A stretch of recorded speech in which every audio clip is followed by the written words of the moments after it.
Եկեք միասին պատրաստենք ձկան տապակա։ Այսօր պատրաստելի ենք օգուն տեսակի ձուկ։ Շատ համեղ եւ օգտակար ձուկ է։ Չունի փուշ, միայն ողնաշարի հատվածում են փշերը։ Շատ հարմար է նաեւ երեխաներին տալու համար։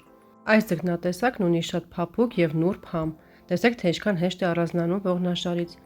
Շատ նուրբ է ստացվել։ Անպայման պատրաստեք այս տարբերակով, վստահ եմ, որ շատ կհավանեք։ Ես վերցրել եմ սառեցված կարմիր տեսակի օգուն։ Այն ինձ մոտ կշռում է մոտավորապես 1 կիլոգրամ։ Սկզբից մաքրում ենք վրայի թեփուկները դանակի օգնությամբ, չնայած թեփուկ կարծես թե չկար էլ վրան։ Պարզապես այսպես մեկ անգամ պետք է քսենք դանակը վրան։ Որից հետո մաքրում ենք այդ միջի սև թաղանթը։ Մի փոքր այսպես դանակի օգնությամբ բացում ենք ներքևի հատվածից եւ հեռացնում ենք մեջի այդ ավելորդ կեղտերն ու սև թաղանթը։ Որից հետո պետք է լավ լվանանք հոսող ջրի տակ։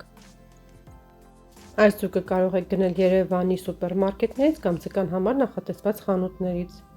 Բավականին հասանելի եւ մատչելի ձուկ է։ Եթե չեք փորձել այս ձկնատեսակը, խորհուրդ եմ տալիս գոնե մեկ անգամ փորձել, քանի որ շատ առողջարար եւ օգտակար հատկություններ ունի։ Տեսեք, թե ինչքան լավ մաքրվեց սև այդ թաղանթը, շատ հեշտ է դուրս գալիս։ Չորացնում ենք խոհանոցային անձեռոցիկով, որից հետո արդեն կտրատում ենք լողակները։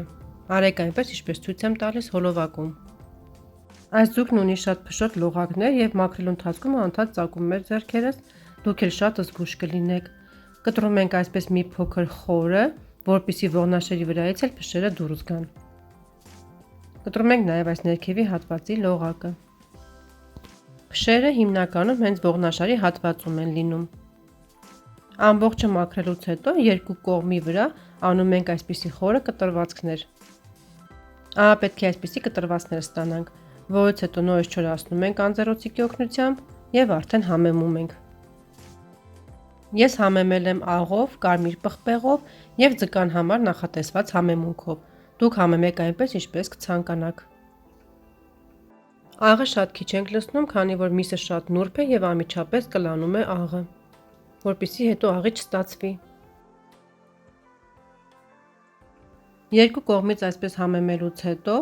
ձեռքերով մի փոքր տրորում ենք, որպեսզի համերը միախառնվեն։ Թողնում ենք 15-ից 20 րոպե կամ մի փոքր ավել, որից հետո արդեն տապակում ենք։ Ահա այսպես լավ պետք է մերսենք, որից հետո թողնում ենք հանգստանա, որպեսզի համերը ավելի լավ միախառնվեն։ Իմ ալիքում կա նաև տարբեր ձկներից համեղ ուտեստներ եւ ունեմ նաև պալտուս ձկան տապակա։ Հղումը կթողնեմ նկարագրության բաժնում։ Տապակը նախորդ տաքացնում ենք, որից հետո ավելացնում ենք բուսայուղը եւ ձկները։